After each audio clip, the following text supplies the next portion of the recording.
दोस्तों, अगर आप एक सेकंड हैंड गाड़ी को खरीदना चाहते हैं और लेना चाहते हैं अपने जीवन की पहली गाड़ी, तो इस वीडियो को देखने से पहले बिल्कुल मत खरीदिएगा, क्योंकि हो सकता है आपके साथ बहुत बड़ा लॉस हो जाए, आपके साथ बहुत बड़ा फ्रॉड हो जाए। क्योंकि आज आपका भाई आपको बताने वाला है सेकंड हैंड गाड़ी को लेने से पहले चेक कैसे करें। एंड मैं नहीं दोस्तों, एक ऐसा बंदा जो 15 साल से इस फील्ड में है, अपने दम पे बहुत बड़े शोरूम को ओन करता है, महिंद्रा ऐसे शोरूम को ओन करता है, मतलब फ्रेंचाइजी को। तो आप इस वीडियो को पूरा देख लीजिएगा, क्योंकि दोस्तों सेकंड हैंड गाड़ी में बहुत फायदे होते हैं। आप लोग को 50,000, 1 लाख, 1.5 लाख के सेकंड में गाड़ियां देखने के लिए मिल जाती है। वहीं अगर आप एक नई गाड़ी लेने जाएंगे तो आप लोग की जो स्टैंडर्ड ऑल्टो आती है ना, वो भी 4.5 लाख से आज की डेट में शुरू हो रही है। तो यार हर किसी के बस में तो नहीं हो पाता है मेरे हिसाब से। अगर आज मैं भी गाड़ी लेने जाऊंगा तो मैं सोचूंगा कि एक सेकंड हैंड में मुझे एक अच्छी डील मिल जाए। लेकिन जितना बड़ा है मार्केट है दोस्तों, उतना ज्यादा इसमें फ्रॉड के चांसेस होते हैं, क्योंकि बहुत से लोग आप लोग को एक्सीडेंटल गाड़ी दे देते हैं, मीटर पैक वाली गाड़ी दे देते हैं, पेपर फ्रॉड वाली गाड़ी दे देते हैं, और आपको पता ही नहीं होता है कि इस गाड़ी से क्या पता पास्ट में कोई क्रिमिनल एक्टिविटी हुई हो, तो आप आगे चल के फंस सकते हैं। इसलिए बोल रहा हूँ इस वीडियो को आप एंड तक देखिएगा। बाकी दोस्तों, चैनल में नया है तो सब्सक्राइब कर लेना। आपका भाई आपको ऐसे ही न्यू और सेकंड कार की वीडियो लाके देते रहता है। एंड अभी अपन एक चीज कर रहे हैं कि आप लोग को ऐसी इन्फॉर्मेशन वाली वीडियो, नॉलेज वाली वीडियो, जैसे कि सेकंड गाड़ी को चेक कैसे करें, पेपर को कैसे चेक करें, इस तरीके की वीडियो आपको मैं प्रोवाइड करवाने लगा हूं। तो बिल्कुल सब्सक्राइब कर लेना। बाकी मुझसे कोई बात करना हो, कोई भी गाड़ी की अगर आपको सेकंड में डिमांड करना हो तो मिल जाएगा आपको। डिस्क्रिप्शन में मेरा इंस्टाग्राम है, मुझे फॉलो कर लेना। आपका भाई ऐसे ही आपको न्यू और सेकंड कार की वीडियो लाकर देता रहता है। बाकी ज्यादा वक्त नहीं गवाते हैं, इस वीडियो को शुरू करते हैं। दोस्तों, इस वीडियो के लिए मैं आपको एक बहुत जरूरी इंसान से मिलवाना चाहता हूं, क्योंकि इनके बगैर की वीडियो कंप्लीट नहीं हो पाएगी। विवेक भैया, आपका बहुत बहुत स्वागत है। आपका भी बहुत बहुत स्वागत है। भैया हैं जो अपने, इन्हें 15 साल से ज्यादा ही हो गया होगा मेरे ख्याल से, ऑलमोस्ट 15 साल, है ना। तो इन्हें ऑटोमोबाइल में बहुत अच्छा एक्सपीरियंस है, काफी सारी कंपनियों में कर चुके हैं। बाकी इन्हीं के मुझे सुनेंगे, बताएंगे कैसा रहता है। बेसिकली मैं अपने सारे व्यूअर्स को बताना चाहूँगा कि जो मैंने ऑटोमोबाइल करियर की शुरुआत करी जी, वो मारुति सुजुकी से शुरुआत करी थी इंदौर में 2008 में। जी 2008 से लेके 2018 तक मैंने न्यू कार सेल्स में काम करा, डिफरेंट कंपनीज के साथ काम करा जी ऑटोमोबाइल की बहुत सारी बारीकियाँ जी। समझी। बारीकियाँ समझने के बाद फिर मुझे कभी ऐसा लगा कि क्यों ना अपना कुछ स्टार्ट करते हैं। जी तो फिर मैंने जो आपके पीछे आप कमाइसेस देख रहे हैं, जी महिंद्रा फर्स्ट चॉइस इंदौर जी जी जी ड्राइवर्स मोटर का प्राइवेट लिमिटेड, उसको स्टार्ट करा। जी काफी सारी चीजें सीखी, क्योंकि ये जो यूज कार इंडस्ट्री है, जी। ये जो पुरानी कारें हैं, पुरानी कारों में लोग वैल्यू फॉर मनी समझते हैं। बिल्कुल बिल्कुल, और रहती भी है वैल्यू फॉर मनी। बिल्कुल। लेकिन भैया क्या है, जितना बड़ा ये मार्केट होते आ रहा है ना, उतने ज्यादा इसमें फ्रॉड के चांसेस भी बहुत ज्यादा होते हैं। कई लोग मतलब आप समझ लो एक्सीडेंटल गाड़ियां दे देते हैं, मीटर बैग दे देते हैं। तो ये चीज एक आम आदमी कैसे पता कर सकता है, यही इस वीडियो में जानना है आपसे आज। सर, पहली चीज तो ये है कि हमेशा हाँ जब आप कोई परचेज के लिए आगे बढ़ रहे हैं तो एक ऑर्गेनाइज प्लेयर के साथ जाएं। जी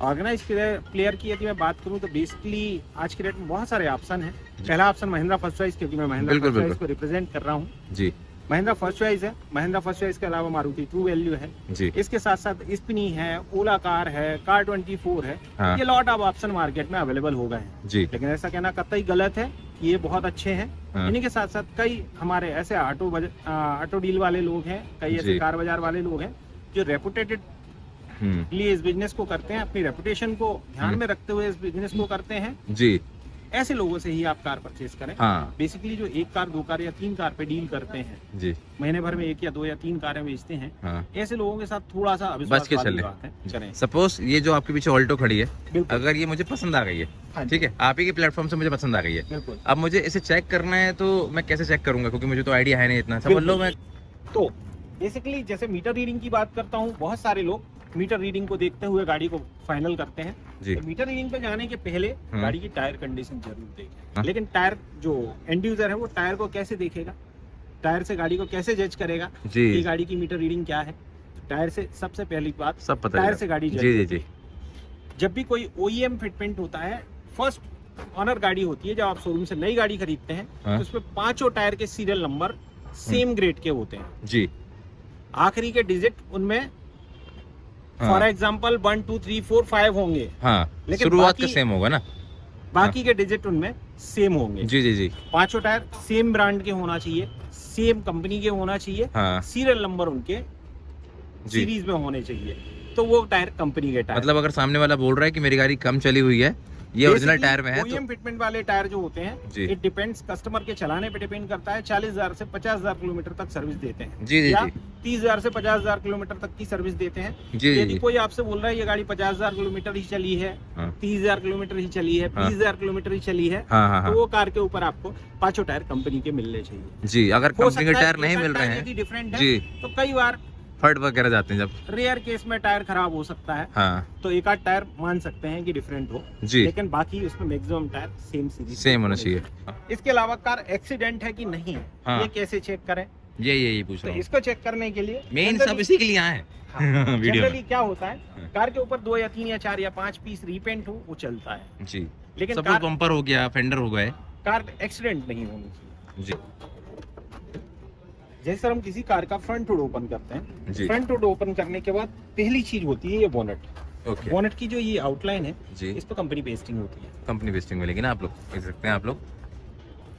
तो ये देखना सबसे पहले ये जरूरी है कि ये देखना सबसे पहले जरूरी है जी और ये सिर्फ बोनट पे नहीं होती है, ये चारों गेट पे मिलेगी। जी चारों गेट के अलावा आपको डिक्की पे भी मिलेगी। जी। यदि ये पेस्टिंग है मतलब गाड़ी के सारे पार्ट ओरिजिनल है, गाड़ी हाँ, ने कोई मेजर सामने से लगी वगी नहीं है गाड़ी। गाड़ी ने कोई मेजर एक्सीडेंट नहीं खाया। जी यदि in case of accidental claim, ये गाड़ी को आप क्लेम लेने जाते हैं, ये गाड़ी के ऊपर यदि फ्रंट हुड जिसको हम बोनट बोलते हैं, बोनट यदि चेंज होता है तो ये पेस्टिंग नहीं आती है।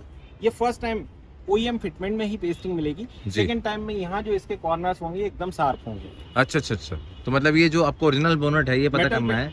यहाँ पे मेटल प्लेट को फोल्ड करा हुआ दिख नहीं रहा है, जी उसको हाइड किया हुआ है। जी। लेकिन सेकंड टाइम आप कोई भी बोनट खरीदेंगे तो उसको मेटल प्लेट आपको फोल्ड करी हुई। तो ये चीज आप पता कर सकते हैं कि आपकी जो गाड़ी है सामने से लगी नहीं होगी, अगर लगी होगी तो बोनट वगैरह इसका चेंज हो जाता सामने है। से या सराउंडिंग, हाँ, ये कहीं से सारी भी। टेस्टिंग आपको गेट्स पे भी मिलने वाली है। जी आइए आपको मैं गेट भी दिखाऊं। हाँ, गेट दिखा दीजिए एक बार, क्योंकि गेट भी बहुत डैमेज होते हैं गाड़ियों के। बिल्कुल, जो बोनट की पेस्टिंग थी सेम पेस्टिंग आपको गेट यहाँ पे भी मिलेगी। जी जी जी। ये बहुत छोटी चीजें हैं दोस्तों, जिनको अगर आप पता रखेंगे तो आप किसी भी गाड़ी को इजीली आइडेंटिफाई कर पाएंगे कि एक्सीडेंटल है कि नहीं है। बाकी यहाँ पे भी कुछ पेस्टिंग्स वगैरह रहती हैं सर साइड इसकी वगैरह। पेस्टिंग अभी हम थोड़ी देर बाद दिखाएंगे जी अपने व्यूअर्स को। इसके अलावा यदि सामने से गाड़ी मेजर एक्सीडेंट हुई है जी तो ये गाड़ी का फ्रंट जो हिस्सा होता है ये जी इसको हम फ्रंट बीम बोलते हैं। जी फ्रंट बीम जो है, फ्रंट बीम में कहीं ना कहीं आपको रेस्टिंग या जब कभी गाड़ी में कोई एक्सीडेंटल रिपेयर होता है तो रिपेयर होने के बाद वो पार्ट सीधा तो हो जाता है, जी। लेकिन जहां से उसको सीधा किया हुआ है वहां पे रेस्टिंग होना चालू हो जाती है। अच्छा, इसकी अच्छा। कोटिंग खत्म हो जाती है। इसमें आप लोग एक बार देख सकते हैं कि ये अभी बिल्कुल आपको ओरिजिनल कंडीशन में मिल रही है। अगर यहाँ पे एक्सीडेंटल हुआ होता, अगर मुड़ वगैरह गया होता, सीधा करने पे यहाँ पे रेस्टिंग शुरू हो जाती है, रेस्टिंग शुरू हो सिर्फ उतने एरिया में। सिर्फ उतना ही। तो ये चीज़ आप लोग बिल्कुल ध्यान रख सकते हैं कि यहाँ पे आप लोग को रेस्टिंग नहीं मिलना चाहिए कहीं पे भी, तो वो गाड़ी एक्सीडेंटल वगैरह नहीं है। बाकी इनमें भी कुछ रहता है सर। दूसरी चीज, हाँ। ये 2 हिस्से होते हैं जी जिनको एप्रॉन बोलते हैं, जी। जिन पे गाड़ी के सस्पेंशन कसे हुए होते हैं। किसी में तो टायर ये जो वगैरह रहते हैं ना? एप्रॉन है वो एप्रॉन क्लियर नहीं दिख रहा है, ये हमारे व्यूअर्स को क्लियर दिखेगा। तो ये जो एप्रॉन वाला हिस्सा है इस पे कंपनी पेस्टिंग होती है। जी कितना भी अच्छा डेंटर हो, कितना भी अच्छा पेंटर हो, जी। इस पे इस तरीके की पेस्टिंग नहीं देता है। जी वो जी कहीं ना कहीं इसमें कुछ ना कुछ खामी छोड़ ही देता है। जी। तो बोनट उसके- जी बोलिए। उसके अलावा गाड़ी जब OEM से गाड़ी निकलती है तो जी। बहुत सारे ऐसे पार्ट्स होते हैं जिन पे, जैसे ये नट को आप दिखाएंगे तो नट पे ये क्वालिटी वाले जो होते हैं इस पे मार्किंग करते हैं। अच्छा, यदि ये गाड़ी में कभी कोई मेजर काम हुआ है तो इनकी मार्किंग डीलोकेट हो जाती है। मार्केट नहीं रहती ना, तो ये चीज़ भी आप पता कर सकते हैं। आपको एक छोटी सी नट में मार्किंग दिख रही होगी, लेकिन ये बहुत बड़ी चीज़ आपको इंडिकेट कर सकती है कि कहीं से पार्ट वगैरह चेंज तो नहीं है उसका। बिल्कुल। ओके ओके उसके अलावा यदि फ्रंट से आपको गाड़ी को चेक करना है जी तो सर इंटरनल स्पेस यदि आपके कैमरे उसको कैप्चर कर पाए जी तो बेसिकली जो ये इंटरनल स्पेस होता है, जी। यहाँ पे आप गाड़ी में देख पा रहे होंगे जी जो ये इंटरनल स्पेस होता है, जी। ये इंटरनल स्पेस पे कभी भी यदि कोई मेजर इम्पैक्ट हुआ है तो यहाँ पे भी रेस्टिंग चालू हो जाती है। Okay okay. यहाँ पे भी रेस्टिंग चालू हो जाती है। यहाँ पे भी रेस्टिंग, मतलब आप ये कह रहे हैं कि जहाँ से भी अगर गाड़ी लगी वगैरह है तो उसे अगर रिपेयर करवाया गया है, हाँ। सीधा वगैरह करना है, तो वहाँ से रेस्टिंग शुरू हो जाती है। बिल्कुल। जी बेसिकली बहुत से डीलर ऐसे हैं जो नॉन एक्सीडेंटल की वारंटी देते हैं, जैसे हम वारंटी देते हैं। जी। हमसे आप तो रोड साइड एसेसन भी देते हो। हमसे कोई कार परचेस करते हैं, यदि आप तकरीबन भी आपको पता चलता है कि मेजर एक्सीडेंट है, जी गाड़ी पलटी खाई हुई है, जी गाड़ी आगे से बड़ा एक्सीडेंट खाई हुई है, पीछे से बड़ा एक्सीडेंट खाई हुई है, तो हम गाड़ी आपसे वापस ले लेंगे। जी ऐसे बहुत सारे डीलर हैं जो कमिटमेंट करते हैं। जी। अब बताइए सर, यहाँ से जो साइड से एक्सीडेंट हुआ है गाड़ी का, या अब यदि साइड से गाड़ी इम्पैक्ट खाई हुई है तो हम्म, बेसिकली देखा जाए तो ये गाड़ी के ऊपर यदि मैं आपसे बात करूं जी तो ये थोड़ा सा करीब में लेके आएंगे तो ये डॉट डॉट करके जो स्पॉट बने हुए हैं, जी जी जी। ये कंपनी जॉइंट्स पे हमेशा स्पॉट बेल्ट करके देती है। अच्छा दूसरी चीज, यदि गाड़ी यहाँ से कहीं एक्सीडेंट हुई है, ये खंबा बना हुआ है या कोई भी चीज इसमें बनी हुई है जी तो स्पॉट बेल्ट के साथ साथ जी यहाँ पे कहीं ना कहीं हिंच के निशान होंगे या यहाँ पे सोल्डरिंग होगी, यहाँ पे जी वेल्डिंग जी, मैं होगी, देखा हूँ कई गाड़ियों जो कि में। कंपनी उसमें फिनिशिंग नहीं करती। जी। यदि कंपनी करती है तो फिनिशिंग देती है, हाँ यदि आप आफ्टर मार्केट आप कराते हैं तो उसमें फिनिशिंग नहीं होती। हाँ, फिर तो वो एक तरीके से काम चलाने वाली चीज़ हो जाती है। बिल्कुल। हाँ, लेकिन अगर आपको पता करना है तो यहाँ पे आप देख सकते हैं इजीली, आपको यहाँ पे सोल्डिंग वगैरह देखने के लिए मिलना चाहिए, बिल्कुल। तभी आपकी गाड़ी यहाँ से साइड है। बाकी सर बहुत सी चीज़ें ऐसी आती हैं कि कई बार गाड़ी पलट जाती है, उसको बना दिया जाता है। हाँ जी, तो गाड़ी वो कैसे पलट पता जाती करेंगे? है तो गाड़ी पलट जाती है तो उसके लिए सर आपको देखना है। हाँ तो हर कांच पे, जैसे कि मैंने टायर की बात करी, जी। ऐसे गाड़ी में टोटल 6 ग्लास होते हैं, जी। 6 ग्लास कंपोनेंट होते हैं, जिसमें फ्रंट विंडशील, रियर विंडशील, 4 वो विंडो ग्लास होते हैं। जी इन पे आपको जो सीरियल नंबर है वो यदि सेम मिल रहे हैं, जी। मिल रहे हैं मतलब गाड़ी में कोई मेजर एक्सीडेंट नहीं हुआ है। अच्छा अच्छा, यदि क्योंकि ये मेन same- पहले तो ग्लास ही टूटते हैं हाँ, अगर देखा यदि जाए ये तो। सेम नहीं है जी, मतलब कार एक्सीडेंटल है। एक्सीडेंटल है। ऐसा कतई नहीं कहा जा सकता कि कार एक्सीडेंटल है। जी कई बार क्या होता है कि फ्रंट विंडशील में चलते चलते कहीं कोई पत्थर आके लगता है, क्रैक हो गई। या हाँ कहीं कोई चीज ऊपर से आके टकरा जाती है, हाँ तो विंडशील क्रैक हो जाती है। जी। तो फ्रंट विंडशील तो बदली जा सकती है, लेकिन यदि फ्रंट विंडशील बदली गई है तो कार के इंटरनल स्पेस को, पिलर्स वाले हिस्से की हाँ, रीप को निकाल के आप ये चीज चेक कर सकते हैं कि यहाँ कोई सोल्डरिंग तो नहीं है, यहाँ सोल्डरिंग कोई वगैरह तो welding नहीं है। थी। क्योंकि अगर देखो ये चीज़ तो हो सकती है, हमारी गाड़ी को ऐसा नहीं बोल सकते, लेकिन अगर ये टूटी है तो आप बिल्कुल इसे ध्यान से चेक कीजिए, क्योंकि अगर ये टूटी चेंज हुई है और वो भी आपको खराब मिल रही है तो हो सकता है कि गाड़ी बिल्कुल भैया मेजर एक्सीडेंट हो।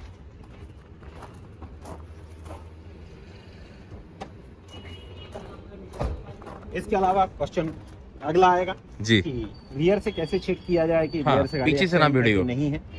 तो दो ही rear जगह है से- जहाँ से गाड़ी भिड़ती है। बिल्कुल, रियर से चेक करने के लिए कार की जी अगेन जो डिक्की है, जी। डिक्की पे पेस्टिंग को चेक करना है। जी डिक्की पे अभी पेस्टिंग नहीं है, मतलब डिक्की रिप्लेस हो चुकी है, जी। कार पीछे से accident लग चुकी हुई है। हो सकता है वो छोटा या बड़ा किसी भी तरीके का जी, ये भी है। एक्सीडेंट हो। इसके अलावा कार की जो रियर पोर्शन है, जी, रियर पोर्शन में भी पेस्टिंग को बारीकी से चेक करना चाहिए। यहाँ जो पेस्टिंग रहती है। हाँ। Okay okay. कई बार ये होता है कि कई गाड़ियों में, जैसे ऑल्टो है तो ऑल्टो में प्रॉपर रियर से पेस्टिंग हम चेक नहीं कर सकते हैं। जी तो रियर से यदि पेस्टिंग को चेक नहीं कर सकते हैं तो लोअर कंडीशन में भी देख सकते हैं।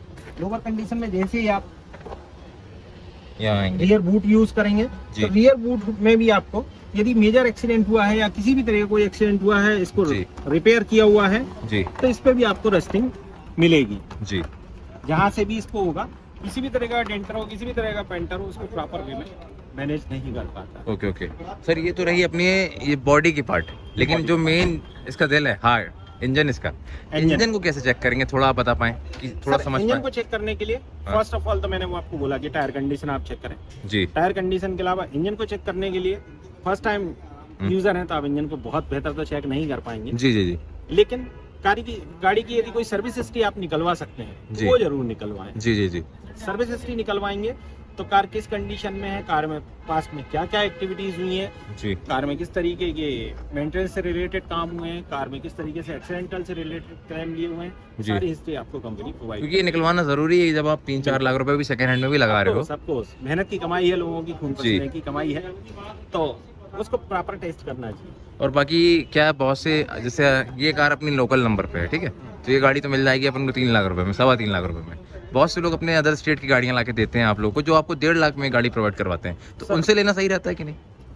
सर बेसिकली देखा जाए तो ये मुद्दा ऐसा है कि जिस पर मुझे डिस्कस नहीं करना हो चाहिए। सकता है सर को बहुत सारे फोन आए कि सर आपने क्या बोल दिया हमारे बारे में। क्योंकि अदर स्टेट कार पे हम डील नहीं करते हैं। हाँ, नहीं एक थोड़ा सा मैं आपका अपना ऐसा कार बजाज को हटा के, बेसिकली देखा जाए तो कोई ऑर्गेनाइज प्लेयर है और भली भांति चेक कर लीजिए सारे पेपर, यदि अदर स्टेट की भी कार है तो उसके सारे पेपर यदि डीलर के पास अवेलेबल हैं, जी जिसमें कार की valid RC, valid inter state NOC, जी सेलर के सारे पेपर्स, जी। जिसमें सेलर्स का पैन कार्ड, सेलर का आधार कार्ड, जी यदि किसी बैंक से फाइनेंस थी तो उसकी एनओसी, बेसिकली जिस आरटीओ से वो गाड़ी रजिस्टर थी उसकी जी। एनओसी, जी। सारे पेपर यदि इन हैंड है तो वो कार को परचेज किया जा सकता है। तो मतलब लेकिन बेसिकली हाँ। मैं आपको बोलूंगा कि अवॉइड किया जाए हाँ। अदर स्टेट गाड़ी को लेना, क्योंकि अदर स्टेट गाड़ियों में कई बार ऐसा होता है, पास्ट में देखा भी गया है जी कि किसी भी तरीके की कोई गाड़ियों से क्राइम वगैरह। हिस्ट्री होती है जी, तो एनओसी निकलते समय तो वो चीज समझ नहीं फ्रंट पे नहीं आती है, हाँ। लेकिन जब आप कार को चला रहे हैं, कार को चलाने के दौरान कभी 3 महीने, 4 महीने, 5 महीने बाद कभी भी पुलिस आपके घर गाड़ी उठा के ले जाती है, पहुंच सकती है जी, कि ये कार से तो ऑलरेडी है, क्राइम हो चुका है एक्सीडेंटल ना, हिस्ट्री है। जी कई बार उन गाड़ियों के पेपर भी नहीं हो बहुत पाते हैं, सारे डीलर, बहुत सारे आरटीओ एजेंट ऐसे होते हैं हाँ, जो फेक पेपर बना के गाड़ियां अदर स्टेट कुछ पैसा बचाने के चक्कर में आपकी पूरी गाड़ी ही चली जाती है एक तरीके से, तो कोशिश कीजिए जहां आप रहते हैं वहां से या हाँ। वहां के आसपास या उस स्टेट के नंबर को प्रेफर करें, जी ऑर्गेनाइज प्लेयर को प्रेफर करें, जी, ऑर्गेनाइज प्लेयर के साथ प्रेफर करें। ऑर्गेनाइज प्लेयर के साथ साथ यदि किसी रेपुटेड डीलर के पास आप जाते हैं तो जी। कहीं ना कहीं उसकी ब्रांड इमेज जरूर जुड़ी होती है। जी जी जी, तो लेना भी है तो मतलब कुछ ऐसे बंदे से लो जो काफी टाइम से इस काम को कर रहा है, बिल्कुल। ये यदि हम मैकेनिक, घर में बात करें तो घर में हम हाँ। टूथपेस्ट भी यूज करते हैं तो हम कोलगेट यूज करते हैं, क्लोजअप यूज करते हैं, जी जी जी, पेप्सोडेंट यूज करते हैं। जी जी जी, हम कोई नीम हकीम के द्वारा बनाया हुआ दंत मंजन यूज नहीं करते हैं। बिल्कुल बिल्कुल, जब तो छोटी मतलब चीजों एक में अपन छोटी इतना सी कर चीज़ रहे है, हैं, 150 रुपए की चीज है उसमें हम इतना ध्यान देते हैं, हाँ। तो ये तो आप एक बड़ा इन्वेस्टमेंट करना है। जी जी जी दूसरी चीज, यदि रेपुटेड डीलर से आप किसी भी कार को परचेज करते हैं जी, तो नियर फ्यूचर उसकी रीसेल भी आपको बेहतर मिलती है। जी। उसी डीलर को आप दोबारा बेच सकते हैं, जी जी, ये उसी भी, डीलर के पास जाके प्रीवियस कार से न्यू कार को आप एक्सचेंज भी कर सकते हैं। ये तो बात आपको भी सही है। एक्सचेंज वैल्यू भी बेहतर देगा। जी। क्यों? उदाहरण के लिए यदि मैंने कोई कार आपको 3.5 लाख रुपए में बेची है जी और 2 साल बाद आप मेरे पास आए तो मैं उसकी कीमत भी आपको बेहतर दूंगा ना, जी। क्योंकि मुझे अगला प्रोडक्ट भी तो सेल करना है आपको। ये भी सही है, ये भी सही है, और यदि मैं ही इस गाड़ी की कीमत कम लगाऊंगा तो आपका मेरे से ट्रस्ट हट जाएगा। ये बात भी सही है। तो दोस्तों ये एक वीडियो थी उन लोगों के लिए जो अपनी पहली गाड़ी खरीदना चाहते थे, भैया का बहुत और बहुत पहली थैंक गाड़ी यू। खरीदना चाहते थे, यूज कार खरीदना चाहते थे, हाँ और बेसिकली इस टाइप के एजुकेशनल वीडियो के लिए हमने एक नई मुहिम चालू की है जो जी। बेसिकली अनुराग जी के साथ है, जी। आरपी ब्लॉग के साथ है। जी, तो इस तरीके के और भी वीडियो आएंगे आगे हमारे चल के। व्यूअर्स से हमारी रिक्वेस्ट है कि आप और किसी तरीके का यूज कार से रिलेटेड एजुकेशनल वीडियो चाहते हैं तो आप हाँ डिस्क्रिप्शन बॉक्स में हमारे जो ईमेल एड्रेस है, हमारी जो लिंक है उसको हाँ। सब्सक्राइब करें, हमें अपडेट करें, हमें मैसेज करें, हमें पिंग करें। जी, हम अगले जो भी वीडियो क्वेश्चन में है वो आप कर चीज़ सकते हैं, मैं बिल्कुल कोशिश करूँगा आपके लिए लेके आने के लिए। बाकी आपका बहुत बहुत शुक्रिया सर, आपने इतना टाइम निकाला आने के Thank लिए। you, sir. Thank बाकी सर का भी आपको इंदौर में बहुत प्यारा शोरूम देखने के लिए मिल जाएगा, महिंद्रा फर्स्ट चॉइस। इंदौर में सिर्फ एकलौती यही डीलर है महिंद्रा फर्स्ट चॉइस में महिंद्रा जो आपको अशोर्ड व्हीकल प्रोवाइड करवाते हैं। तो अगर आपको इनके यहाँ की कोई भी गाड़ी खरीदना है, मैंने पिछली वीडियो इनके यहाँ की बनाई है, आप बिल्कुल जाके देख सकते हैं, काफ़ी अच्छा स्टॉक आपको वहाँ देखने के लिए मिल जाएगा। बाकी ये उनके लिए वीडियो थी जिन्हें एक सेकेंड हैंड गाड़ी लेनी थी, पहली वाली लेनी थी। तो इस वीडियो को आप पूरा ध्यान से अगर आपने देखे होंगे तो आपके मन में अब कोई सवाल नहीं बचा होगा, मुझे ऐसा लगता है। बाकी आप कभी भी गाड़ी ले तो मेरे हिसाब से आप एक बार अपने किसी भी जो मैकेनिक होते हैं उन्हें चेक करा लीजिए, सर्विस रिकॉर्ड निकलवा लीजिए, पेपर चेक कर लीजिए। बस ये 3-4 चीज़ों को आप ख्याल रखेंगे तो आपके साथ कभी भी कोई भी फ्रॉड होने के चांसेस कम हो जाएंगे। मैं नहीं कहता नहीं हो सकते, लेकिन कम हो जाएंगे, कम होंगे, नॉमिनल हो जाते हैं, जी। चांसेस कम हो जाते हैं, ठीक रिस्क है। कम हो जाता है। बाकी दोस्तों वीडियो अच्छी लगी तो लाइक करना, चैनल को सब्सक्राइब करूंगा। मैं मिलूंगा आपसे अगली वीडियो में, तब तक के लिए जय हिंद।